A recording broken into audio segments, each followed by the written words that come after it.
Okay, good morning, everyone. Welcome back. We're now in our penultimate week of urban research lectures. And this morning we have a lecture by Isabel Gomez, who's very kindly joining us. I'll briefly introduce her. And yeah, we've got her. Hi, Isa. Good morning. Good morning. Very festive background as well. Pretending it's still summer. So Isa is, of course, part of the tutoring team for the January cohort of the MA Architecture and Urbanism, but as our audience today is just the September cohort, you probably have not come across her before. Isa is currently working on her PhD as part of the Livable Cities research group at Lancaster University, with interests across urban design, well-being, and spatial injustice, which is the topic she'll be speaking on this morning. But Isa, I'll hand over to you, and perhaps you could give the students a little bit more background. Yep, so I will do. Thank you, Lucy. Let me just share my screen.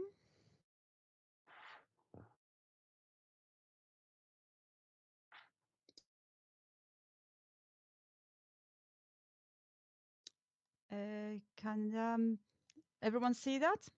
Yes, that's working perfectly. Excellent. Well, good morning, everyone. I am going to talk to you today about spatial justice, promoting well-being and social cohesion through urban design. I'm going to start by maybe telling you a little bit about how did I get here? How did I get into this PhD?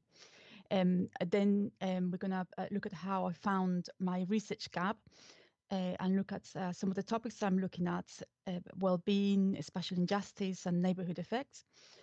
And I'm going to follow on by talking about my methods and the case studies I'm looking at. I'm going to finish up by talking about some of the findings that how I'm completing my PhD. So, how did I get here? As Lucy said, I am a tutor at the MSA. I'm also a registered architect, and I started here at the MA with architecture and urbanism with Eamon.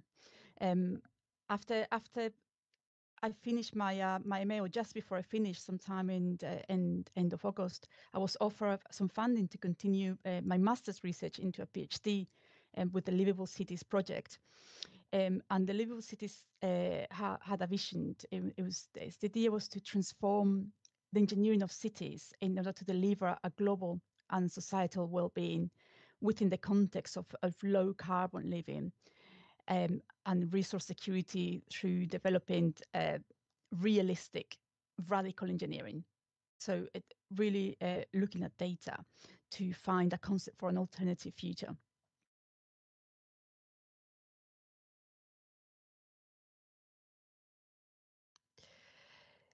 So what's my research question? I knew I wanted to continue my research at the scale of urban design rather than architecture because I wanted to have overarching discussions about principles and across disciplines. And I wanted to consider how moral and ethical values of the building industry can influence people and the relationships with others and the built environment, and as well as life outcomes. So I felt that urban design was a more appropriate scale for my research. And so sort of starting with urban design, and I knew the answer had to be somewhere in well-being, something that promotes well-being. But you know, what's the question, really? So I didn't have a specific question at the time. I just started researching the themes that I had, which is starting with well-being. So what is well-being? I wonder if anyone can tell me what do they think well-being is, and or what's important to you in terms of well-being.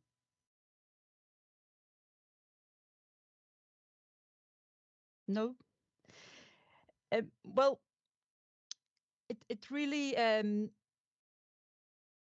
there's no wrong answer, because there's no recognized definition of well-being. So whatever well-being means to you, that is what it is.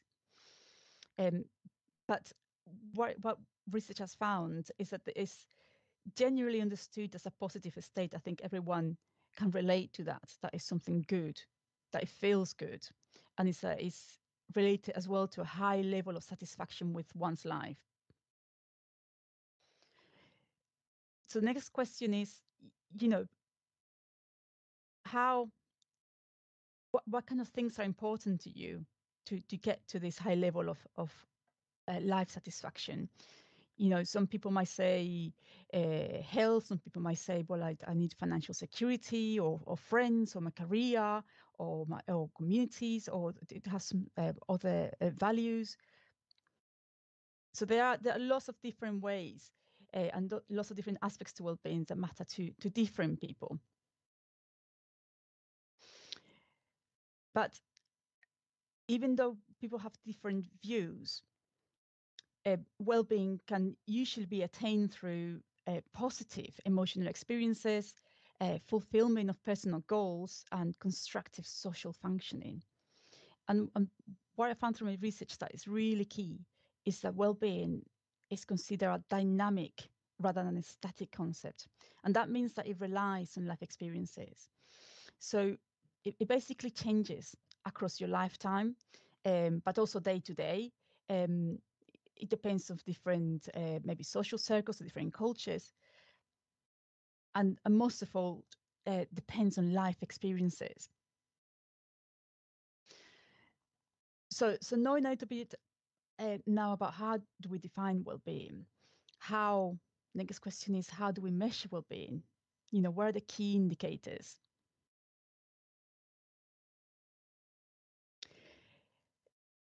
And it's found that even though different things matter to different people, there are two aspects that can change well-being, can affect well-being more than anything else. And this is globally, across gender, across ages, across cultures, social status. I think there's two things that matters to very much everybody. That is health, whether it's mental or physical, and relationships.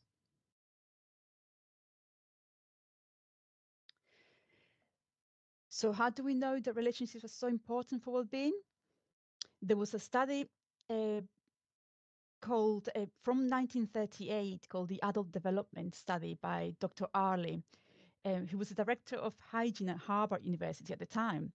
And he basically followed the same cohort of participants, of subjects, during about 80 years, from since they were 18 years old when they just started university, so a little bit younger than you.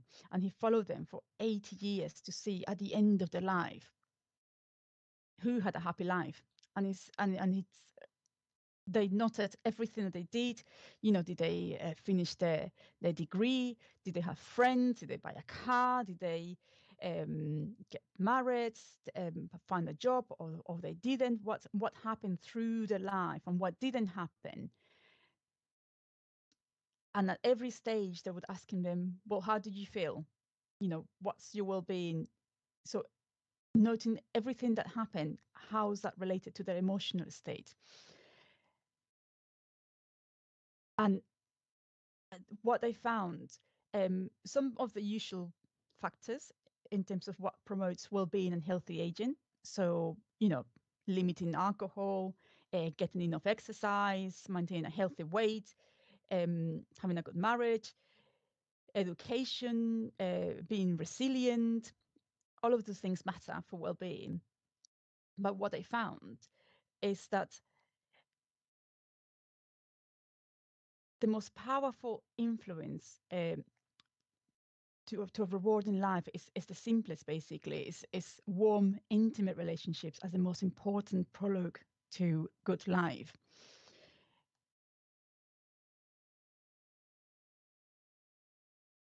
So, and it's no wonder really, because relationships can reduce stress. If you have somebody to talk to, They have been linked to overall improved health, not just because it makes you happy, but also because you have people to help you look after yourself. You have people to look after.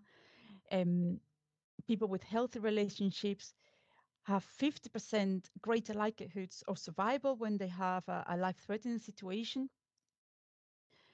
And equally, people who don't have good relationships or poor relationships are more likely to suffer from depression and loneliness, and they have a weaker immune system. So we start finding this mutually reinforcing relationship between health and personal relationships.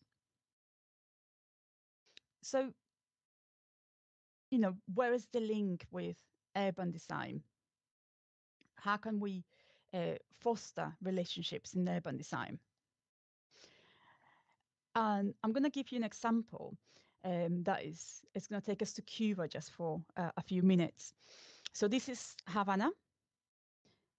And Cuba, as you may know, has been under US embargo since 1959, since Fidel Castro established his revolutionary socialist state. And what's happened to Cuba is that it's pretty much almost stay frozen in time. Nothing goes in and nothing goes out. So they wanted to have some more pedestrian zones in the city center, which is not difficult to do. All you need to do is to put some bollards. The problem is that there's not a lot of concrete around in Cuba. They don't have bollards.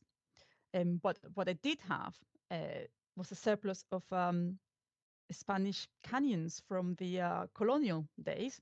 So they thought, well, we'll just use those, which is what you can see here. These are cannons.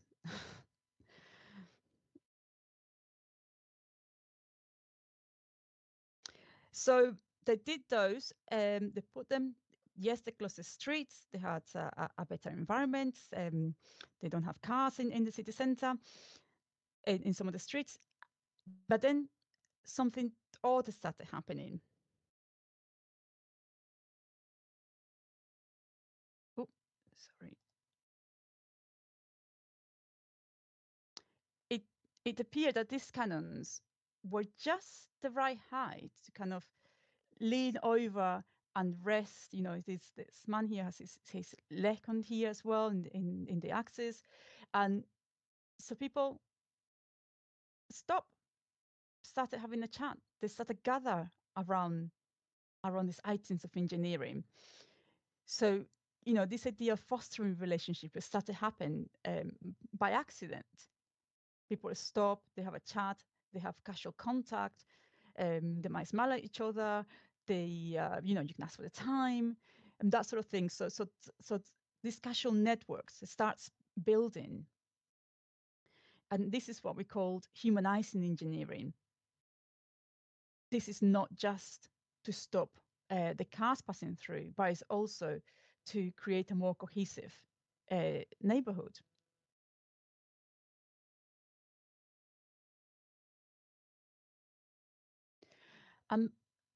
Moving on now to health. So what determines health and life expectancy?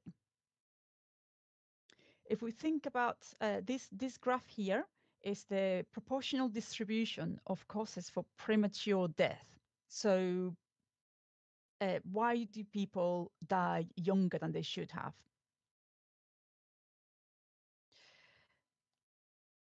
So we have here that you can see now that healthcare, there in the 10%, matters. But maybe not so much. So that's just kind of what kind of hospitals you have, the NHS and that sort of thing. Genetics, well, that's 30%. Those are the things that you can't change. That is how you're born. So that matters a little bit more.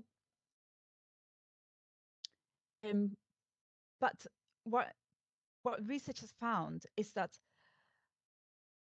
what matters the most, it's the social and environmental factors and the individual behavior. And this is how we live our life, offers a far greater opportunity to improve in health.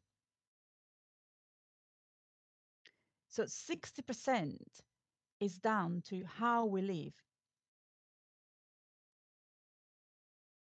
And in fact, every year, the WHO, the World Health Organization, in the European region, this is just in Europe, found that inactivity can cause an estimated of 1 million deaths. And this is before lockdowns. I don't even want to begin to think how many deaths have been caused by inactivity through the lockdowns.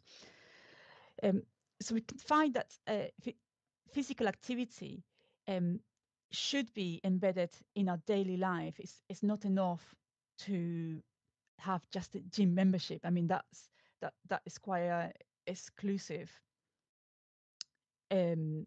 practice. You know, we need to have activity throughout our life, at home, at work, in the community. You know, try to use the stairs into the lift whenever you can. That's that sort of thing. So physical activity, as I say, needs to be embedded throughout daily life. So looking at this now has started to think, well, this has much more to do with urban design. How do we design our cities so we can have better life outcomes, so we can increase the life expectancy?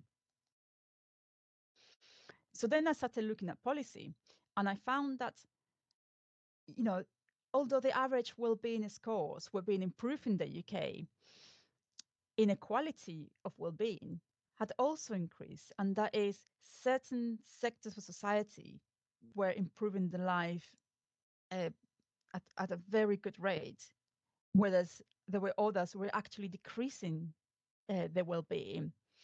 So started thinking about policy and how policymakers are faced with this kind of judgments about what resources to promote and whose well-being to prioritize, and found that it's from macro to micro levels, inequality and injustice are spatially structured, and individual well-being and life outcomes can be limited by this exposure to spatiality.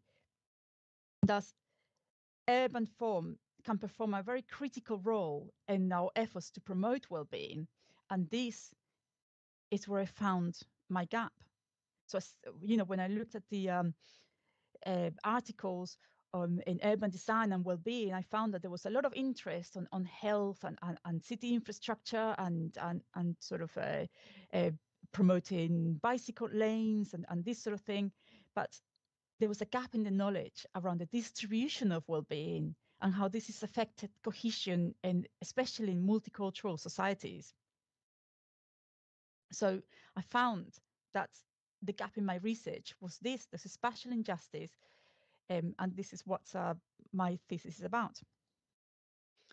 So my research question is, how can urban design promote well-being, social cohesion, and spatial justice? How can we disrupt this self-reinforcing cycle of unequal geographies of well-being outcomes? You know, what's the role of urban design? And here we have two terms. We've got spatial injustice, and we also have spatial inequality. And it sounds the same, but they're really not the same. So we have spatial inequality is the spatial organization, could be the unequal distribution of resources, opportunities, or outcomes. And this can happen naturally. You know, some locations have a are rich in natural resources, some others are not. This could happen because you live in a city compared to a rural countryside, for example. But you know, when we talk about spatial injustice, that is defined as more intentional efforts to organize the physical space in a way that maintains or reinforces that inequality.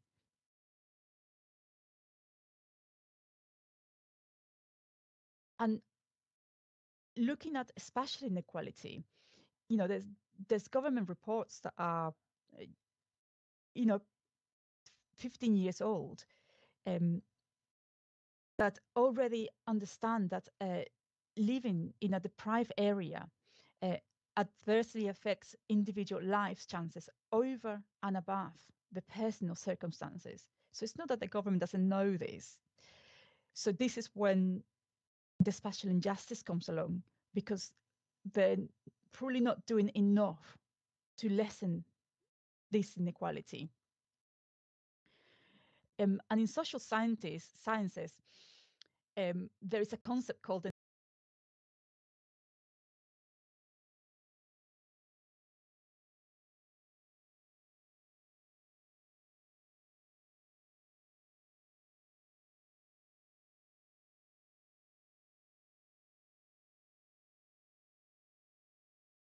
where you live affects you more than who you are. And some of these effects are geographical functions. For example, spatial mismatch. If you live close to employment opportunities, so you don't. Environmental factors, social processes, institutional mechanisms. And although spatial inequality can occur within any of these neighborhood effects, institutional mechanisms, I think, it's got a special role because it can amplify each and one of these mechanisms and amplify the spatial inequality.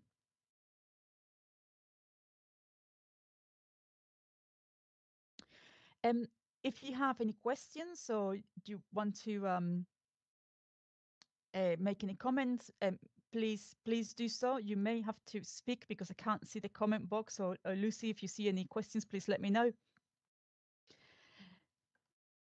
I'm going to move on now to my case studies and the methods. So now that I had my questions, I wanted to use to look at two case studies. One to be a best practice example.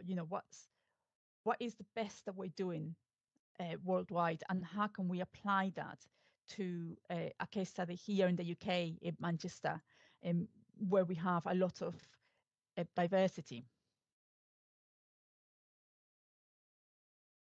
So my case in Manchester is North Gorton. I don't know if you've heard about it.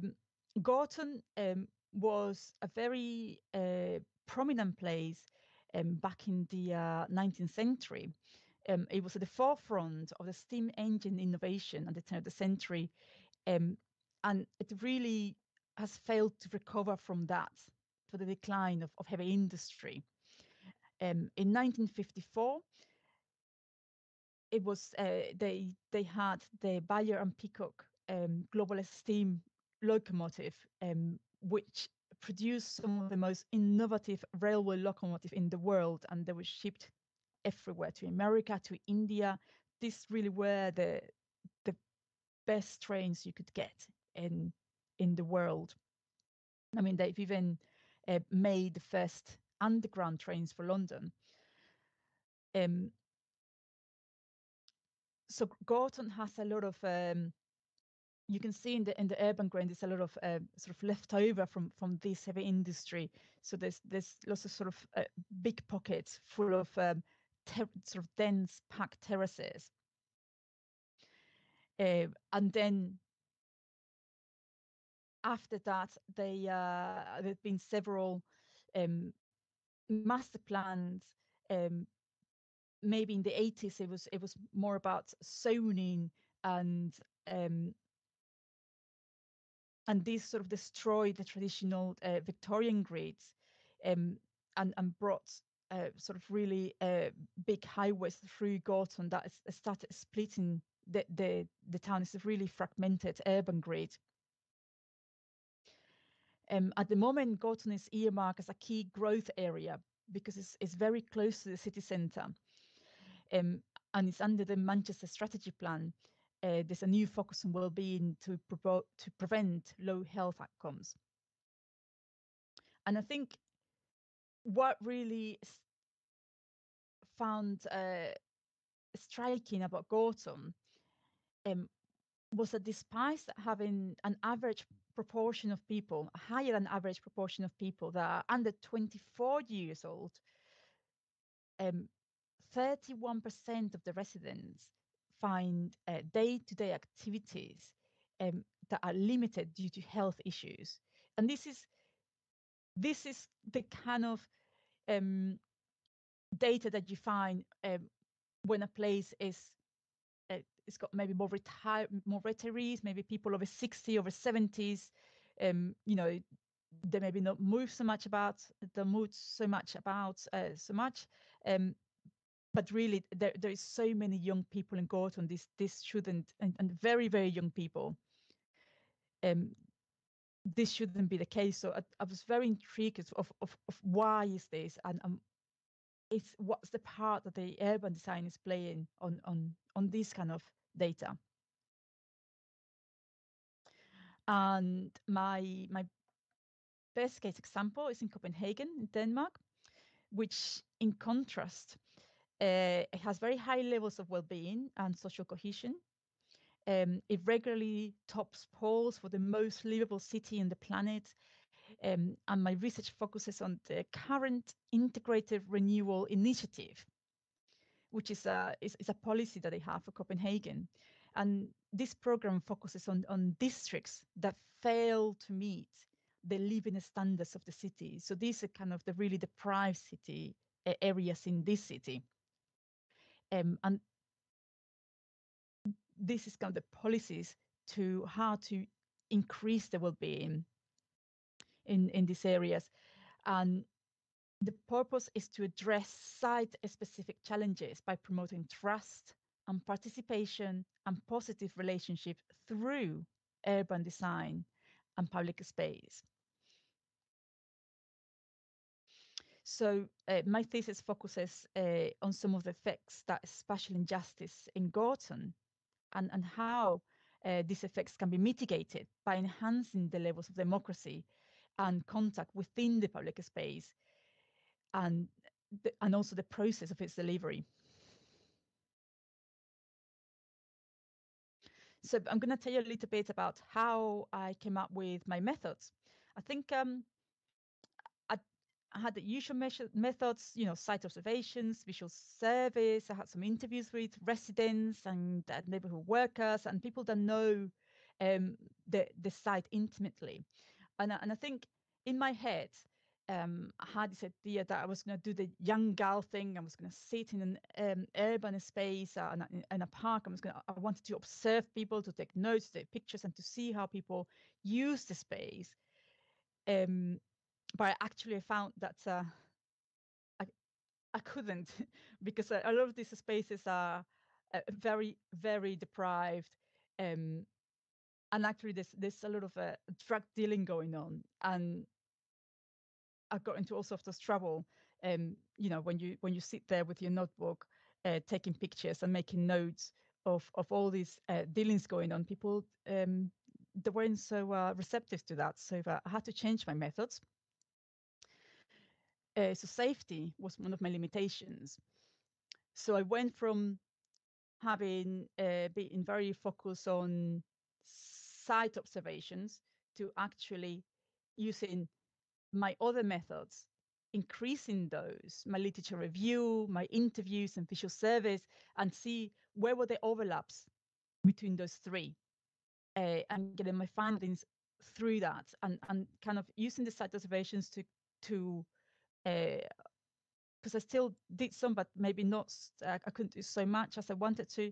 But I mean, those helped me reinforce what I have learned from my other methods.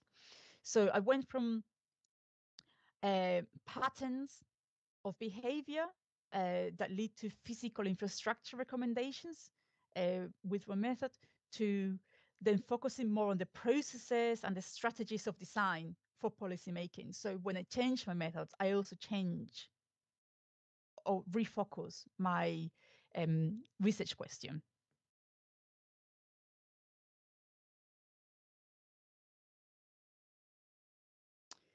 So on to my findings. What did I learn? So my first finding was about increasing contact. And I think we've already talked a little bit about this with the humanizing engineering.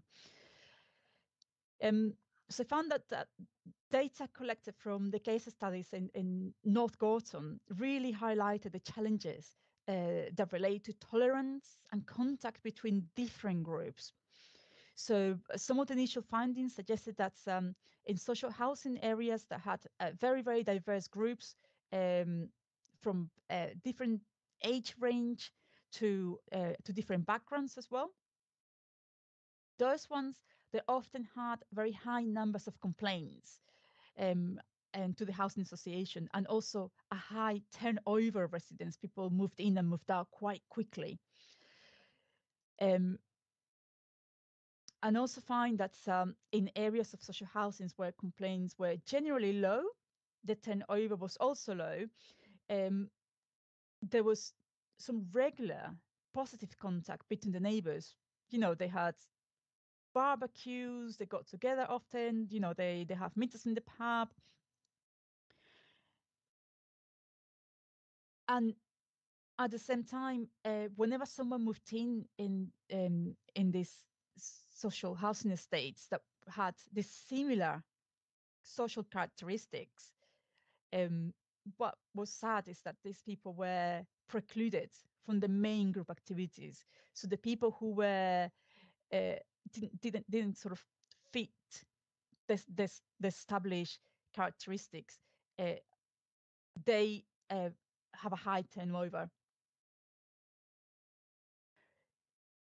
And looking at the site observations, I found that the urban strategies were very heavily weighted by the desire to minimize maintenance, first of all. So, you know, everything that can save the council or the housing association money from the maintenance point of view, that was really highlighted. And then the next thing was also to increase security and to reduce crime. So we can see that here in this photograph. So this is one of the housing tower blocks, for example, and this is one of the parks. You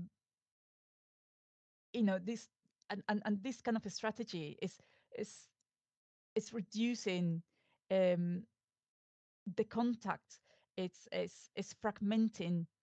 The town is producing segregation of functions of group, minimizing lingering. I mean, there's no hanging around here. There's no contact with whoever is walking the dog here.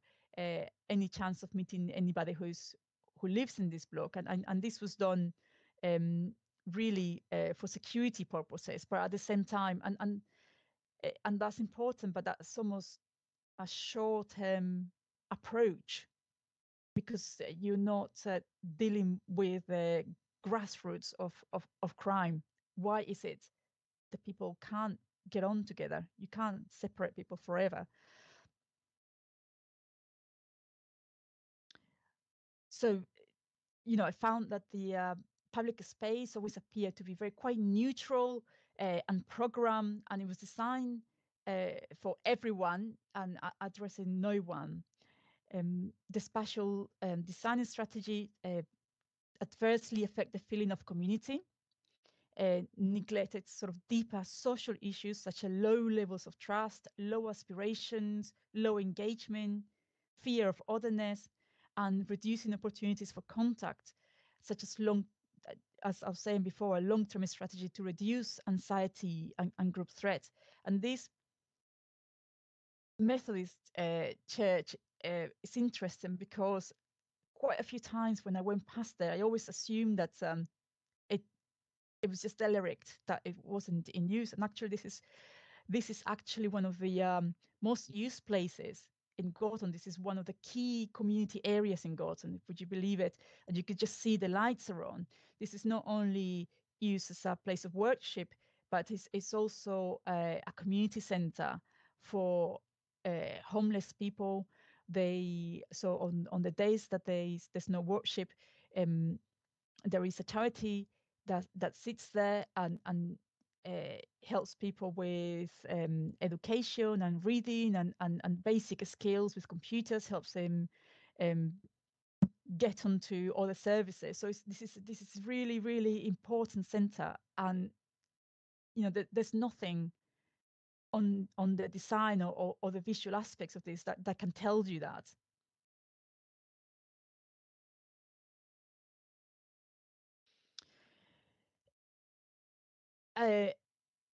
This is we're in Copenhagen.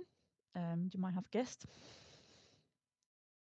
So looking at the literature review with the topics of lived diversity and contact theory, it suggests that urban space can act as a catalyst for tolerant attitudes, which can be enhanced through casual contact. And tolerant attitudes can in turn increase well-being by promoting empathy and reducing anxiety and group threat. And what was really interesting in Copenhagen, that when speaking to the urban renewal department, was something that their motto is, if there is no space to meet, then people won't meet. So they see the role is to create a space for meeting, that every space that they create, it has to be suitable to bring different people together.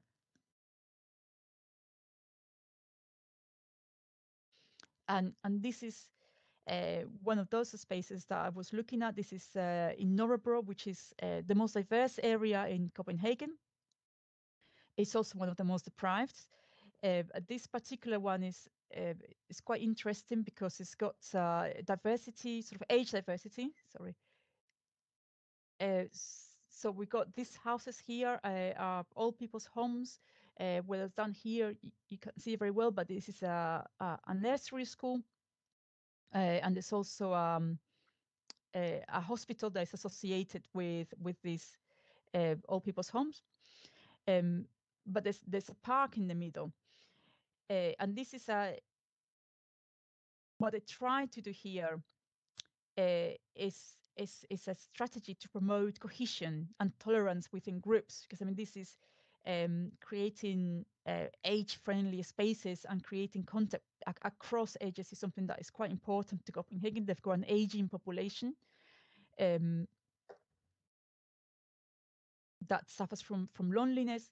So trying to get these two groups together.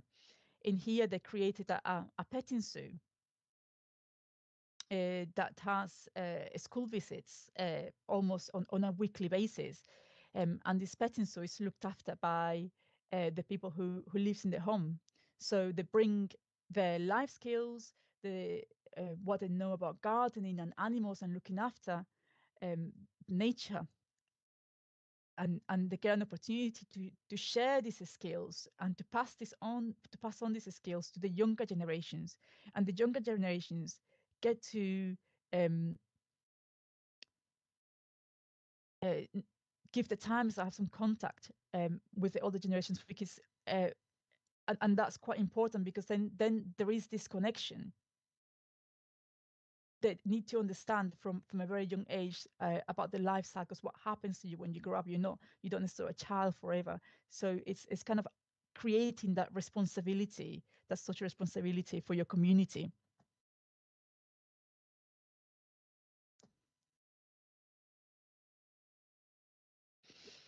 And this is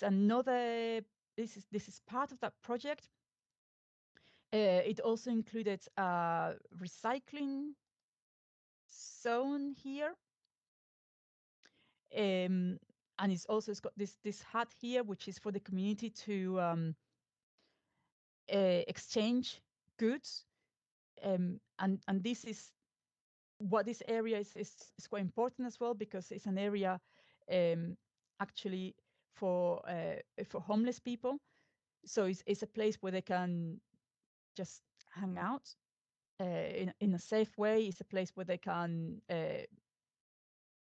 get clothes, or find items that people have donated.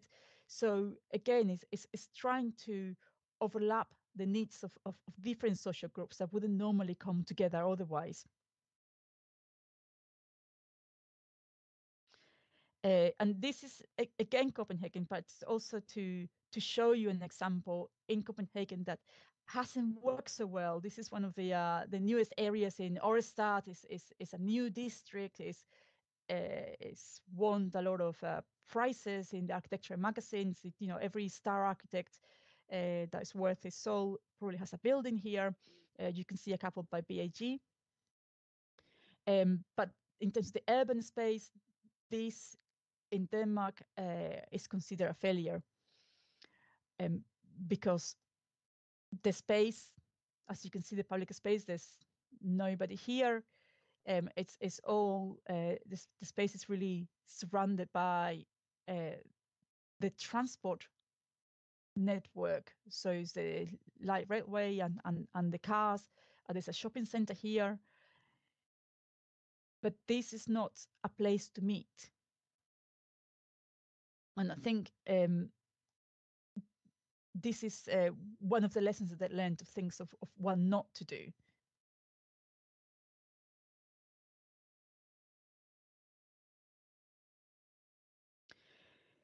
My second finding is about democracy and a space, about democratic space.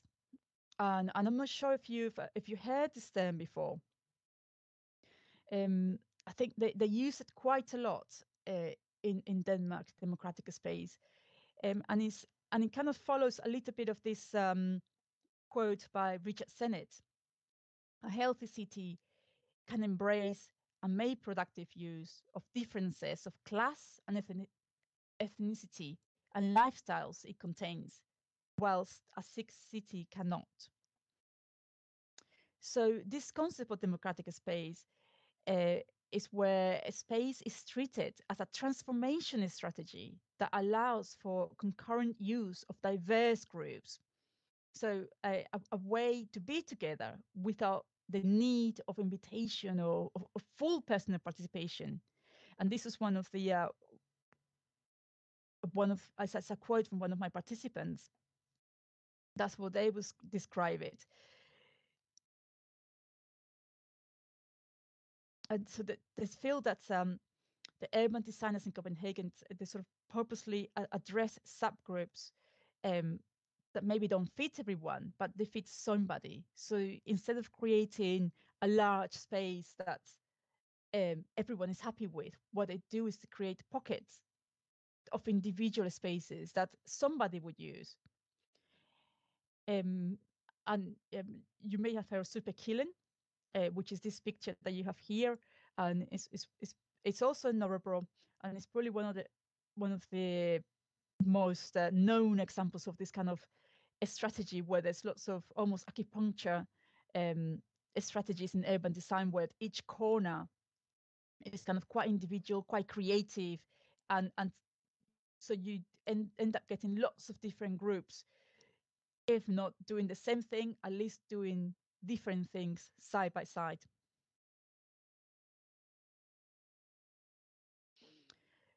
So this is what I'm trying to talk about is the importance of combining the everyday life of the neighborhood, but as well the universal kind of elements that invite wider groups.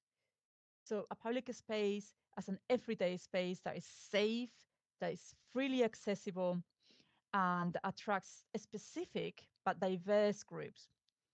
So the life of a democratic public space should not rely on commercial activity or even a local agent. You don't.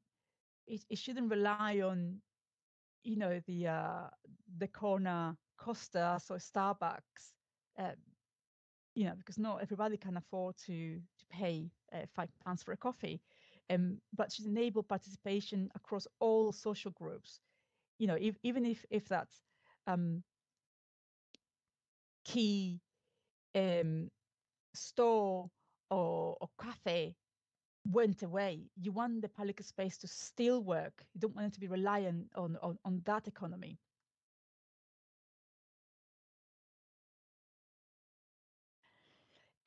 This is a public space in Copenhagen. It's called Mimens Park, and this is, according to the data, it is one of the places that has the lowest outcomes in Copenhagen. It's got very low education outcomes, lots of joblessness, health issues, and it also has quite high immigration. And what's really nice, and I think it also has a lot of issues with gangs and a lot of conflict between the gangs. And what they've done here is to create a very beautiful large space that tries to mitigate those conflicts. So here you have facilities for barbecuing, and this is not something that addresses the needs of sort of more Danish cultures, because as I'm told but one of my participants, is not what Danish people do. They don't eat outdoors like that. But the community, the migrant community that lives there, they do like to meet outdoors. They do like to meet around food. They do like to. So every time there is sunny, they bring their pans and they bring their carrots and they bring the flatbread, and the space is just full of life. As soon as the sun comes out, the whole building comes in and takes over the space. And even though there is people are doing different things, so you don't see a lot of mixing between the Danish and the migrant community. What you do see is that these are the buildings, the social housing for the migrants is sort of over here, and this is no social housing. This is mostly occupied by Danish nationals. They can see what's going on, and I think having that casual contact, it reduces anxiety of otherness, of not knowing but what other people do, and it's about being able to live together in peace, not being afraid of each other.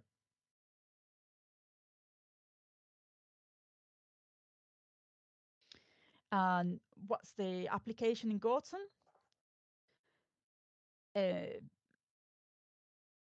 So in Gorton's secure by designer space, people are discouraged from lingering, and it's evident from the specific local elements like the barbecues, for example, that and as well general activities such as benches or beans or flowers, that is just don't want people to use the space.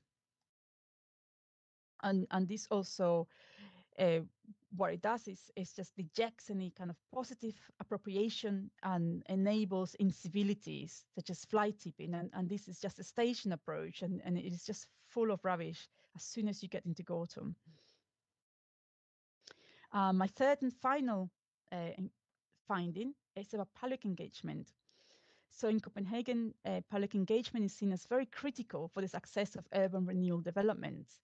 So all the urban space projects must be supported by local neighborhood social strategies and also wider cultural events. So if you don't have these projects, they won't build the space. The project won't happen. So one of the key benefits of public engagement on public space is exposing residents to institutional processes. So people, the locals, understand the decision-making process, but also builds relationship between the public, because it brings different groups together to decide, okay, what do we want to do with the space? And that increases levels of trust, not just between the groups, but also between the neighborhood and the council. So they try to engage children in local schools to raise aspirations, to educate the future citizens, and to promote public participation.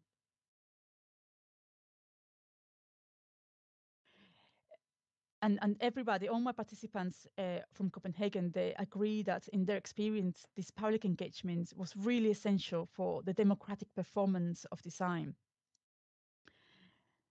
And this is one particular workshop where you got different sects of the community together to look at the a plan of the neighborhood. They wanted to build a new park, so everyone is kind of here selling what do they need, what do they want to do, how they see this space becoming. And one of the outcomes was this temporary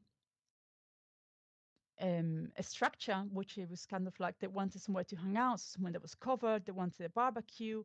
So it's a little bit of what everyone wanted. So these temporary projects, they've used this as a way to kind of activate the space early, almost before the diggers come in. People are already using this space. So this starts the conversation between different groups and participation through the design process. So it's not just about the design, but it's also about the process. And in Gorton, we don't really do a lot of these temporary projects in the UK, but what they do in Gorton is to have these events that kind of that the council puts up with the help of the community, where people get together every year. And I think the overall comments from this is they're really good. Everyone gets together. It's really lovely to see for one day everyone getting on with each other, and it's possible that we can be together without conflict. But there's no longevity to this, and it's almost but 2-3 months later it's kind of lost this feeling, so they have to kind of do it again and again, and it's almost something needs to be built to kind of remind them of this. And I just wanted to finish up with a quote that you may have heard of before by Jane Jacobs, and which talks about some tolerance and allowing people and neighbors to live side by side with the strangers with dignity, and which is what I think my thesis is the conclusion of my thesis, really. So it's beyond the political arena. Urban design can be really instrumental for the enjoyment of democracy, not only through design, but also through the process. So that's it for me today. If you have any questions, I'm going to stop sharing my screen now.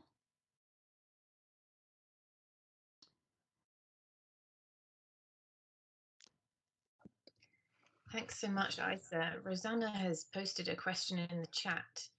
I don't know if you want to ask it yourself, Rosanna, or do you want me to ask? No, I can ask it. So at the beginning of your initial findings section, you had a slide with the photo of the Methodist Church in Gorton, and you were mentioning about how the architecture is quite plain and like non-aspirational. So I was wondering whether the inclusion of more engaging and exciting architecture has any correlation with well-being.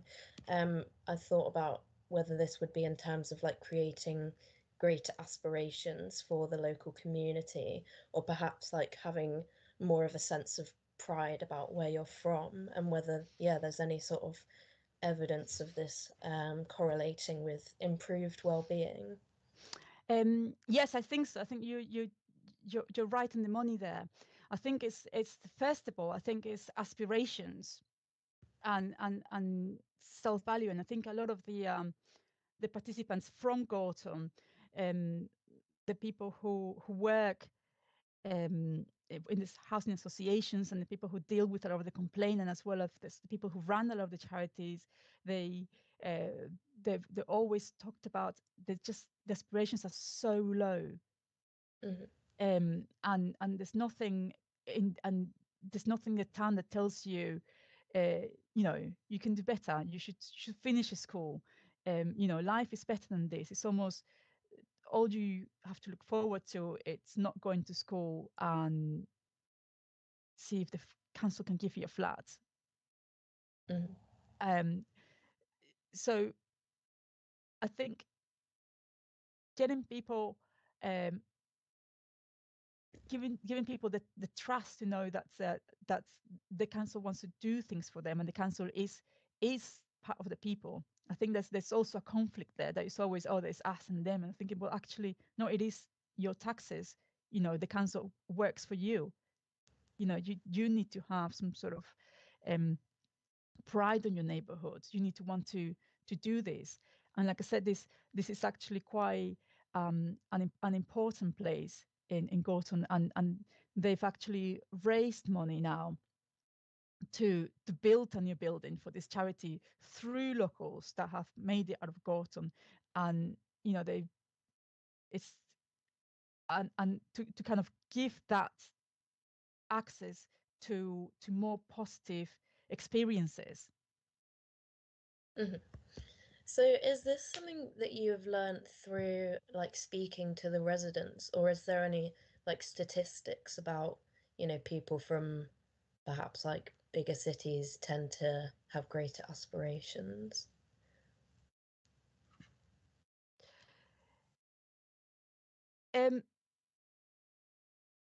This is something through my research, is something that I've learned through talking to the people. Okay. There is research, possibly not. There is research on that, possibly from America. Okay. There's also research in those terms. Okay. Thank you very much. No problem.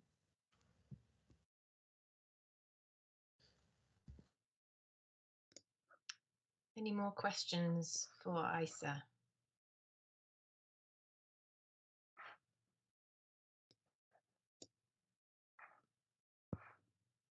Do you have any questions, Lucy? So many, Isa. I think it's such a tricky area of research, isn't it? These intangible things to do with well-being and psychology, and in terms of the methodology as well. So many questions about the challenges and the impacts of your interactions with people who are involved not in a professional capacity, but who are people that you're dealing with as part of their personal lives. I don't know if maybe you could elaborate a little bit around how to approach that and the challenges that's brought, but of course also the opportunities of it. I think that was a really, really big challenge. I mean, there's so many lovely groups in Gorton. The community is so together. And then one thing that everyone agree with across the board was that the biggest asset of Gorton is the community, and how they really help each other. I think I would say that there was big challenges because of communication and language. It was really difficult. Just asking questions about urban design. The word urban design is not understood. So I had to really kind of backtrack myself. Like, okay, I can't say urban design, but I do mean urban design. So how can I say that in a way that it doesn't dumb down my question? So, but they were like, what do you mean? Do you mean the parks? I was like, okay, yes, let's talk about parks. What do you think of that? Oh, well, it's just the drug dealers in the corner and the dog fouling. So it was kind of, there was a process of translation that I had to do in Gorton that I didn't have to do in Copenhagen. So even when I was speaking to some of the residents in Mimenspark, which is the one that had a barbecue on, I think they were more in tune with what a space and public space should be and what it should mean. So going back to the question about aspirations, the aspirations were higher.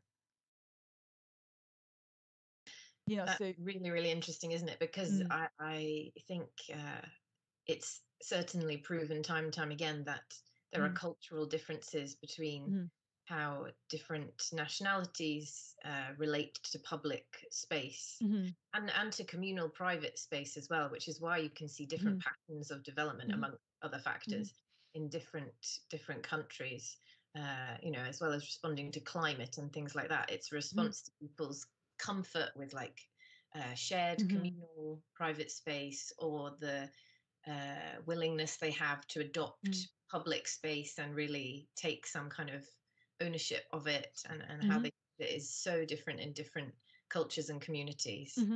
Yes, but I think if we don't respect those cultural patterns, we're never going to get to the conversation of climate, because there isn't that appropriation. How do you expect people to not throw litter on the floor when they don't feel there is a connection between that space? They don't appropriate. They don't see it's theirs.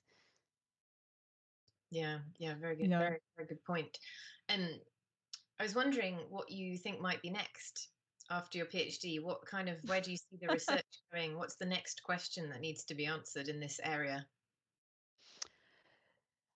I think what I'm trying to do is get to a set of policies or guidance documents in terms of the process of design. But I think it would be nice to maybe have a more embedded research project where I can work with some of these community groups and sit with them for a long periods of time, not just come in, have a chat 2-3 times and then just take my data with me.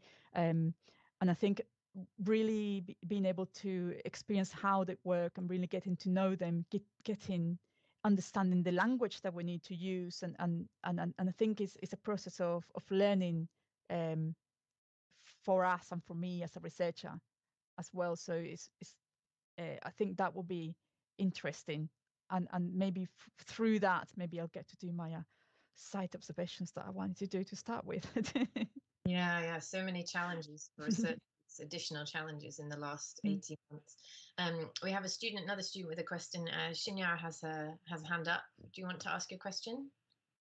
Yeah. Hello, Isa, and I have one question that if you use methods like site conservation and the conservation with the residents and the observation of the site, that methods, how can you prove that some places are more justice? I mean that can I say that if we only observe the place, the result is not so exact? Like maybe what you observe is like maybe just coincidence or something. I think you're absolutely right. You need to be mindful of your scope. So for the scope of an MA, it's not the same of a PhD. I can't take 10 years, but I can take a few months, a year, or doing my research. So I have a little bit more of a scope than you would have as an MA. But you have to be very mindful of your scope, so you can ask the right question that you can answer. And yes, just observing, and this is why I have done some site observations, but it's not enough for me to say, yes, this data is, I can find some relationship with this data. It's not enough for that, because I can't sit there day in and day out as I wanted to all through the summer, because of the safety reasons. So I could have somebody with me 1 day or 2 days. But funny enough, I couldn't find anyone who wanted to sit with me every day through the summer in Gorton. Yeah. And how many days you spent on the site? And how many people you talk with? Well, I tried to speak to select my participants quite carefully. So I wanted to speak to people who were really involved with the community. So not just anybody from the streets. I do have some of them, but I wanted to have people who talk to a lot of people, and they could tell me lots of different experiences that they had with different groups, so people kind of quite knowledgeable in the community. Mm-hmm. Okay. Is there a like standard or a rule that which kind or to which extent the observation can prove that your result is correct? Is there some rule or standard in social science or some subject? Good question. Very good question. You know, this is not math. Social science is not math, so there's no complete answer to that. It's not right answer, and I think I would say it depends on the question. Mm-hmm. Yeah. I think it's such a good Yes. point, isn't it, Isa? And so much when we're in the area of social sciences, arts, humanities, in research terms, we have to frame things, often our findings, as tentative. It suggests that this would seem to show that. It's always with a caveat that it is not absolute. It's not possible to specifically show something to be an absolute truth that is undeniable because it's not a pure science. It's not, and it's because this research is qualitative analysis rather than quantitative. I wouldn't want to say that, because I mean, as I said at the beginning of my presentation, well-being, it moves about, you know, it's subjected to life experiences. So I can't say categorically you will be happy if you find a partner. You know, that changes. Yeah. You see, I mean, we are people. When you talk about social sciences, it's a movable feast, so you have to roll with it. So there is suggestions. This can promote, this can enhance, but it isn't A plus B equals C. This is not that type of research. This is more. I think even for medical science, it's difficult for them to say that. You know. Absolutely, even with quantitative research, you can argue against the way that they did the experiments, the way they analyzed the statistics and the data. It's very hard to ever be absolute. It's dangerous to try and be absolute. Yeah, Got a couple of people with questions, so I wonder if we can try and get to them. Thank you, Shinya, for your question. Yeah, Natasha, I think you were first with your hand up. Do you want to ask your question, please? Yeah. Hello, Isa. Good morning. Good morning. Okay, so you were just speaking about what people you selected to interview, right? The people with life experiences and with a lot of stories. So my actual question was, did you actually look at their age brackets as well? Because today's generation well-being lot of depend on social media, right? So public spaces, people have started. I've observed, like, it's my observation, it might not be true, that my generation is actually confined to their spaces because of the social media. They prefer Netflix over going out or spending time on Instagram. So did you think that was, and did you notice that public spaces are more filled with older people than with the newer generations? Did you have a feeling like that or anything like that? You know, that's a really good observation, and it's a really good question.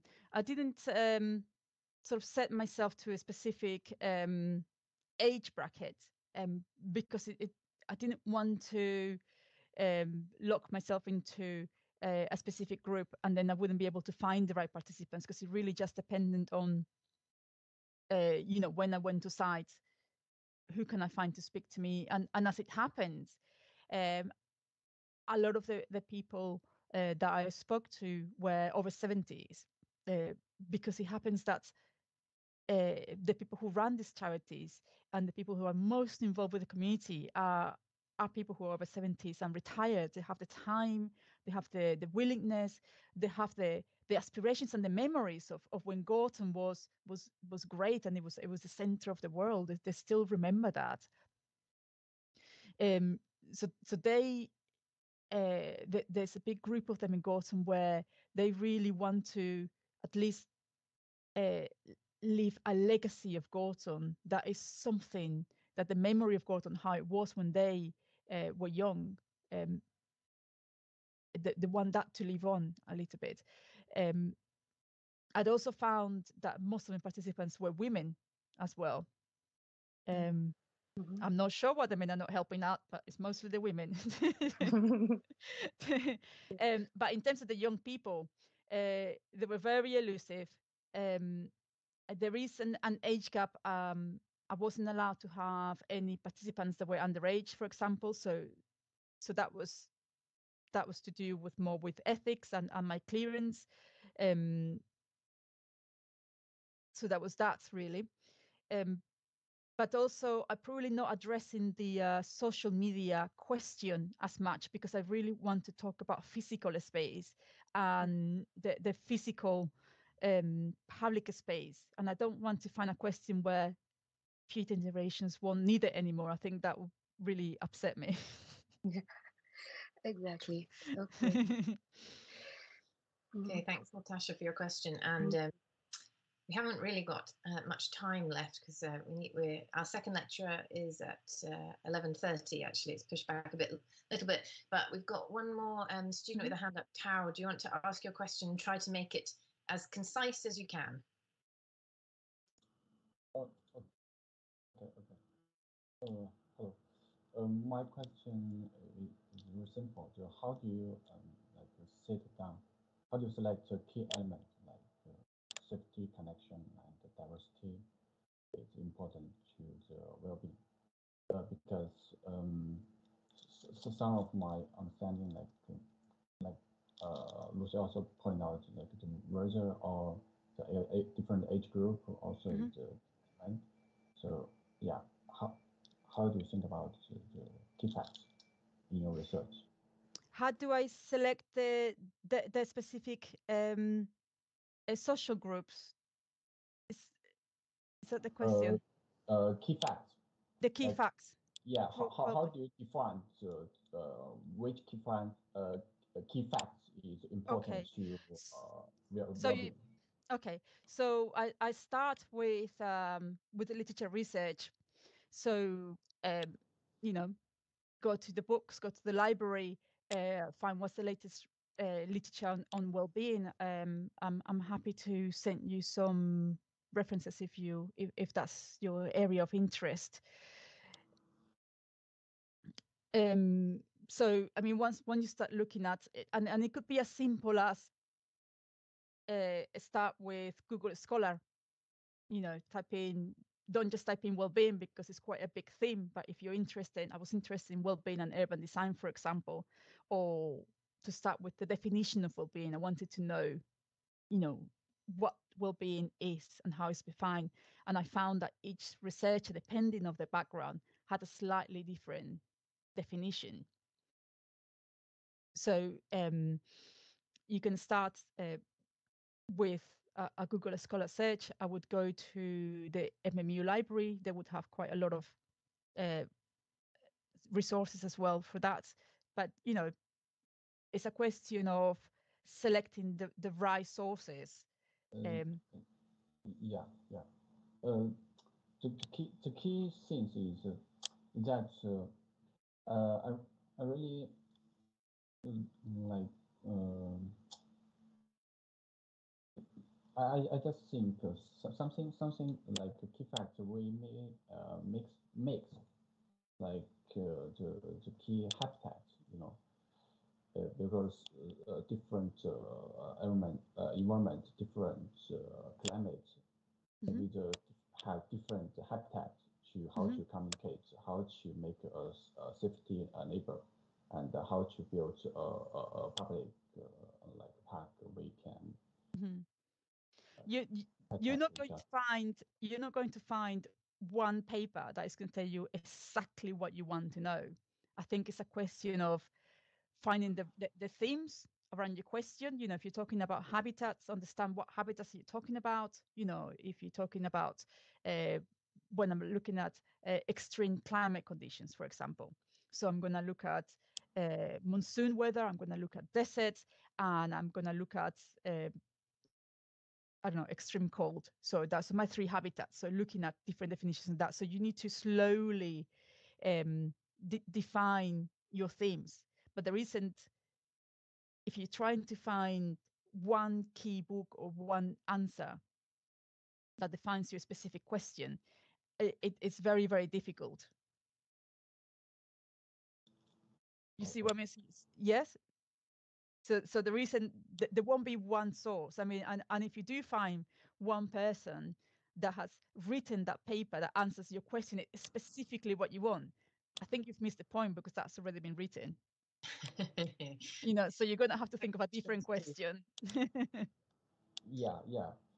Just from my perspective, like my background from like China, I think some of like empathy place in the neighbor, people will use it by themselves, even though they haven't urban design or like designer to have like some kind of facility designed in this public space, because they have needs, they have requirements for their life. So like they may have dance activities at night.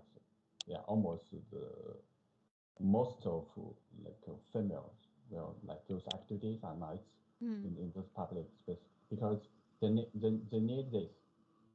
So it's different with your like case study. We have a empathy space, but we haven't chance to communicate with others in this public space. So we need to consider how to use it, how to design it, and how to promote well-being things. So it's a different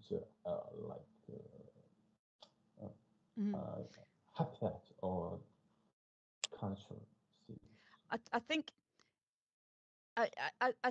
I would say you seem to have a lot of different questions there, and I would say don't make assumptions. You know, you're already saying this is different, but you know, how do you know? Maybe the question is it different? You know, what is the difference between the social habitats in China to Manchester? Maybe that's your question. You know, rather than making a statement, this is what I think is different. It's not a statement. It's maybe a hypothesis. You see, yeah. You know, so maybe look at it more of a question rather than this is what women do. Well, you know, that's your perception, but do they really? You know, where's the data to show that? Yeah, absolutely. You know, question. Otherwise, we can have a very biased process of research and come to a conclusion that's not justified. I'm so sorry to cut it off, but we really must draw it to a close there. We've run over time a lot, but because you've inspired such great discussion, thank you very much. Oh, thanks, Lucy. For your lecture. My pleasure. Of course, the recording will be posted to Moodle for students to revisit it. It seems like it's going to be a very useful resource for them. We've got another lecture this morning from Dr. Renita Bardan from the University of Cambridge, which we have shuffled back a little bit to 11:30. So we have got time for a 10-minute break, everyone, and then we'll be back in the same team space for Renita's lecture. Thank you again, Isa. My pleasure, Lizzie. Thank you. Bye. Bye-bye.